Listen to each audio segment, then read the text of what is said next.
that was the low. Let's talk about the high that was the West Ham game. And I think we probably need to start with a bit of an apology for Ralph. And I'm holding my hands up there in the ground when the team sheet comes through. We're texting each other, we're messaging each other, we're kicking off on Twitter, left, right, and centre. What's he doing? What's he playing at? It's a disgrace.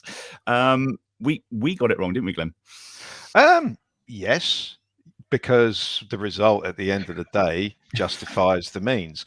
But I got a little bit fed up with the revisionism that, people were bringing up your tweets from before the game and saying, well, this aged well, didn't it? I'm sorry. Yeah. If you're saying that you were happy with that team lineup at the start of the game, you're a liar. I mean, a very minuscule percentage of Saints fans who know anything about the game and the squad of players that we've got would have been looking at that team lineup at the start and saying, oh yeah, that's okay, that'll win. However, we played really, really well. And I think it was an interesting game from the point of view as I don't think there was much expectation because of the lineup that we'd picked. And the first 20 minutes, kind of nothing much happened. And then Perot scored that goal, which is ridiculous. Another ridiculous goal. We've had a few of those recently. And all of a sudden you're thinking, oh, hang on, we might actually be able to do that. West Ham didn't look that good, and that certainly helped. They were poor, and we took advantage of it.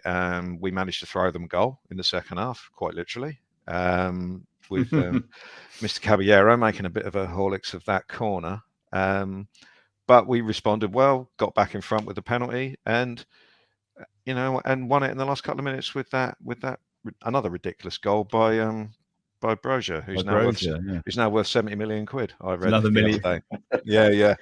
So I mean, it was a brilliant goal, and it was. I mean, the best bit about it is that he sent the cat kicker for a hot dog, didn't he? Before before rolling it into the net. You don't see many dribble past him, do you? Ed, what were your thoughts when you saw that team sheet come through? Were you the same as us, head in your hands? I think there was a collective sigh, wasn't there, around the whole ground. And I think you have to be fair to fans who pay. I know it wasn't an expensive night in terms of I think it was £10 or whatever it was a ticket. Yeah. But I think people come to a game, you have a good crowd, and they want to see your best team out on the pitch. And I think that, being honest, West Ham could have been 2-0 up in the first 15 minutes if it hadn't been for Caballero. He made a couple of good saves, and that kept. And then the worldie from nowhere, which completely changed the game. And West Ham looked leggy. I think they look like they haven't got they've got a smaller squad than we have in terms of first team players, and that showed, I think. And we could then bring on the slightly bigger guns in the second half and wrap the game up. But I think we all would have taken that, because I thought that was going to be a tricky game, especially when you saw the lineup. But did Ralph get it right? Was he a bit lucky? Did we ride our luck? I think there was a bit of everything in that game. But you're going to take it, aren't you? Yeah, and Ralph said afterwards, Glenn, it was a little bit disrespectful. I think he was talking about perhaps the way we were judging not his choices, but the players that were coming in. I'd argue that we've seen enough of them that we've kind of earned the right to be a bit disrespectful about some of them. But he certainly used the subs well, didn't he? He knew that he'd had 5 subs. He knew that West Ham's bench wasn't as good as ours, and he played that card particularly well. Well, the first thing I'd like to say about West Ham's bench is that it's not that they haven't got the players; it's that David Moyes doesn't trust them. If you talk, I've got a couple of mates who are West Ham fans, and they say that one of the biggest problems is that Moyes picks the same 11 regardless. They've got international players on the bench. Like Alex Kral is an international for Czech Republic, I think, never plays. So it's partly, I mean, Moyes obviously doesn't think he's good enough, but you'd think if his players are tired, which is what West Ham fans seem to think, most of them are getting a bit tired, a bit leggy.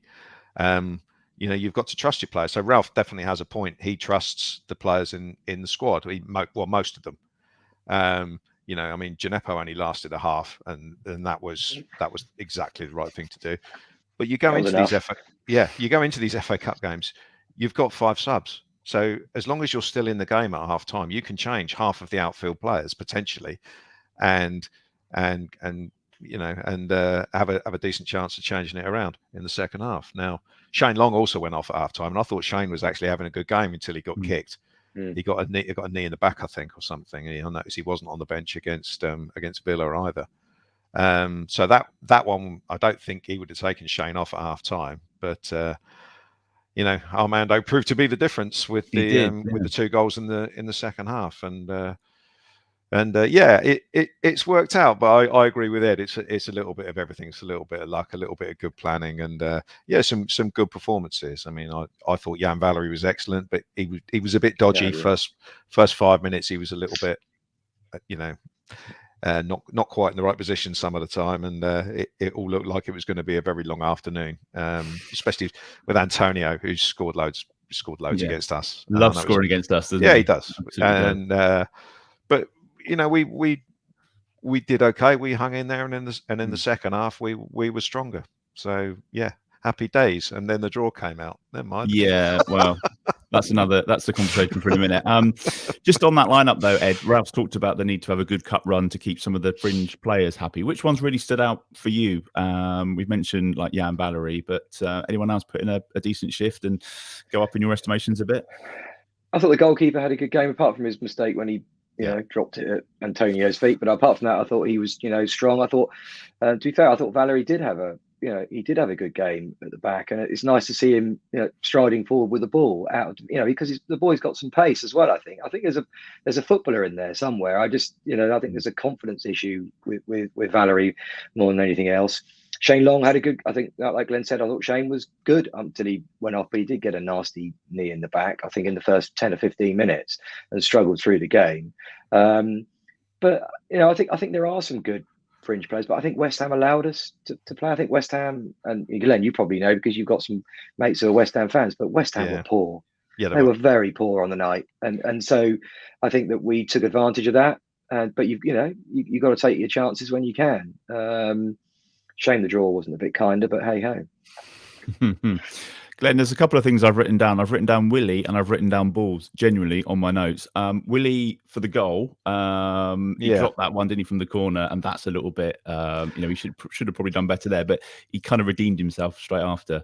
He did. He made a cracking save it was another corner, wasn't it? And Dawson sort of bulleted a header at him from about 6 yards. And that was a cracking save. He's a good goalkeeper, but he does have a weakness on corners. I don't know if you remember, he played for Chelsea in the Cup semi-final against us.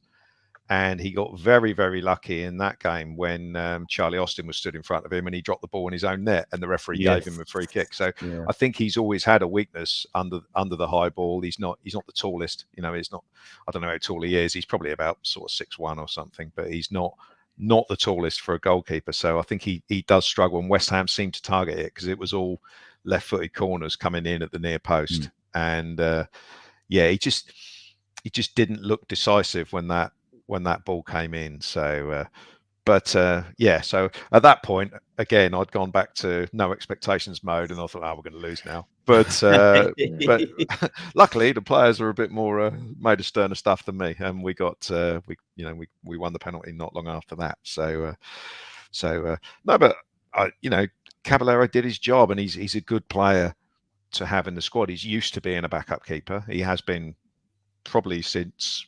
I mean, he's 40 now. Probably since he was about 33, he's been a backup keeper at Man City and Chelsea.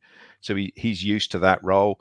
He's probably not on a huge salary for that. And honestly, it wouldn't surprise me if he's still here next year as a backup keeper, because we've obviously got issues in the goalkeeping department that with basically all four of them, if you include Harry Lewis as well. All four of them are out of contract, so there's going to be some manoeuvring going on there. And I kind of half expect Caballero to be around next year as well. The reason I wrote down the ball as well, because they were talking about that afterwards, weren't they? About how is it a lighter ball, Ed? And we've had obviously Stuart Armstrong's goal, which was brilliant. We might also get goal of the round for this time. It seems it kind of lends itself to people pinging them in from outside the area, so it could make it for an interesting game in the next round. Yeah, I think Ralph said, didn't he, afterwards, that that the ball is much lighter. So whether that makes it easier to keep the ball and hit the top bins like they've been doing, but it was an incredible goal. I mean, I was right behind when Pro hit that. I mean, the minute it left his boot, that was in the top corner. We were all on our feet before it hit the back of the net. I don't know. do they practice with the ball? I assume that they practice with a different ball for a few days before the FA Cup games. But it was an impressive display for sure. Yeah, I want to get both of you guys just your thoughts on Armstrong and Gineppo, and where we go from there, because I didn't think Gineppo had a particularly great game, and obviously the defenders didn't know what he was going to do next, but I don't think we did, or he really knew what he was going to do next. Glenn, do you think he had his chance there, and I think, has he blown it? Yeah, I don't know. He's been here. Is this his third season or his fourth season? I think it's his third, isn't it? You've got to be, obviously he's from Mali. He's played in Belgian football. You turn up in the Premier League, it's a whole different ball game. I think you get a bit of grace in your first season because it is completely new. Second season, you've got to start doing it a little bit. And by the third season, if you've got it in your locker, you've got to be showing it on a regular basis. Now, we had this with Sofiane Boufal as well, where you could kind of see there was a player in there and you were just waiting for some sort of consistency. And there comes a point where you think it's not going to happen. I mean, Gineppo sometimes looks like an 18-year-old kid who's never played the game, because he, when he first turned up, he was all, I'm going to take players on. That's all I'm going to do. And they've obviously tried to coach him a little bit to play within Ralph's system, and this is how a wide player, or a number 10 as Ralph calls it, plays in this system.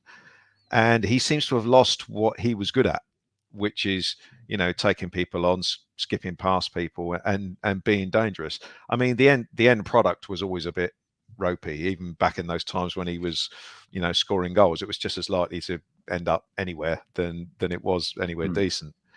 But I do feel with him now that it just isn't going to happen on a regular basis, and it wouldn't surprise me if he's moved on in the summer, because I think he's probably only got a year left on his contract, assuming we signed him for 4 years at the start.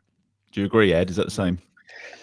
Yeah, I think that we all had such high hopes for Gineppo when he's a young lad. He's a player of ours, and I think we just should respect the fact that it's difficult coming to a different country and all of that sort of thing. I understand that, but he scored a great goal against Brighton. He scored a great goal against Sheffield United, and it looked like he was almost not going to be a Mane replacement, but in that mould. But my personal feeling was after West Ham that I don't think we're likely to see him again this season in a Saints shirt. I thought he was that poor. As for Adam Armstrong is to me a bit like Jared Bowen. Jared Bowen took 2 good years to settle into that West Ham team, and what a player he is now. And I think that there is definitely something in there with Adam Armstrong. He's got pace. He's a clever footballer. He's got a decent shot on him. I think he's got good awareness, but I think he just needs time to get used to the Premier League. And I think that he deserves the right, because he'll get chances again next year, because I think it's unlikely that Brozier will still be here. So there's going to be opportunities for him. And Glenn, was it this week that Ralph said he works his ass off or something, wasn't he? Ralph's obviously a big fan of his. But Adam Armstrong. Yeah. I mean, you can't criticize him for effort. He certainly puts the effort in, and he put in a ridiculous amount of effort into that West Ham game. The problem comes at the start of the season. He was shooting every single time he got the ball, and it was getting blocked 99 times out of 100.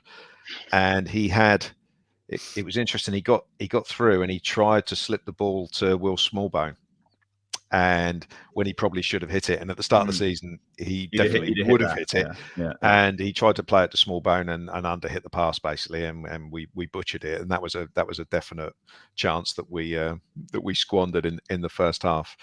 But I think there's a player in there. He will definitely be around next season, and he's. Well, we all know Che Adams came up from the Championship, and he took ages, didn't he? He took ages before he started proving that he was going to be comfortable at this level. And I think you have to give Adam Armstrong, every opportunity next season and the rest of this season to prove that he's got what it takes. Did you notice that Che Adams was stripped ready to come on, by the way, and then he changed his mind and brought on Romeo? He was Adams. I don't quite know what happened there. I did see Adams getting warmed up, and that was when I saw the inflatable cat getting thrown around the getting thrown around the stands. That wasn't you, was it? That wasn't you. No, I was at the other end, but yeah, I don't know what was going on there.